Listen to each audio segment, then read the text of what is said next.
আমি সবার কাছে একটা অনুরোধ, আইনুলের মতন মানুষ যদি এগিয়ে দেওয়া হয় ভবিষ্যতে এই দলগত সমষ্টি ক্ষতি হবো। সংকট মানুষ যিনি ভাষা নাই পয়সার অহংকার করে মানুষ মিলে কিন্তু দাম দেয় না। আজকে আপনারা জানেন প্রাক্তন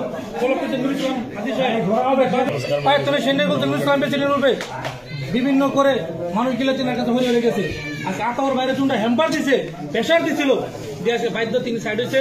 ইনশাল্লাহ আমি অনেক দোয়া শুরু করি, উমরা হজ করে আছি, কথা দুই করবো না। ইনশাল্লাহ ইনাকে আজকে তুমি জয়েন করছি, জানে পানে ইনশাল্লাহ কংগ্রেসের মধ্যে বিদায় করবো। এবার তিনি 3 বার হারার পরও দলটার প্রতি ধরে আশ করেছিল 50,000 ভোটে, তারপর আমরা 4 বার করে গেছিল নাম না নেয়।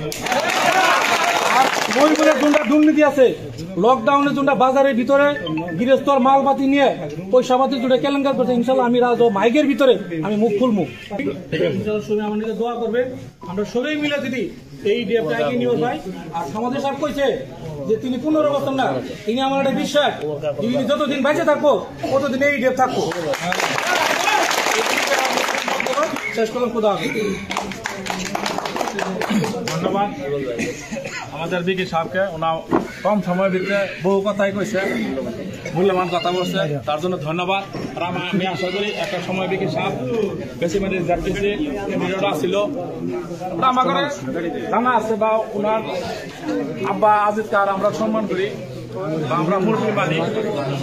হাল্লা করবেন আঙ্গন মানুষ গুলো বেশি হাল্লা করে, বিজাব সাহেব বারবার পাওয়ার পর আঙ্গন মানুষ হাল্লা করে জয়েন করলাম। কিছু বলি না, এখানে আমি সমাপ্ত করব। ওনার সঙ্গে ওনার আত্মীয় আরিস, আমাদের দলের বিষয় বিভাগ সকল, জেলা পরিষদের প্রার্থী, তার সঙ্গে বিকি বলে সবাই চিনে।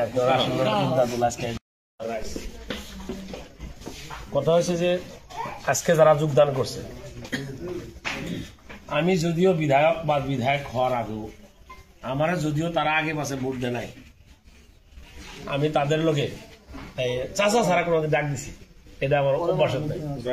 ইভেন সমাজকা আমার অ্যাবসেন্সে থাকলো, সে দ্বারা আমি সমাজকার লোক নাই, অন্য জায়গায় কথাবার্তা আছে, সমাজকার উদ্দেশ্য ইয়ে কথা আছে।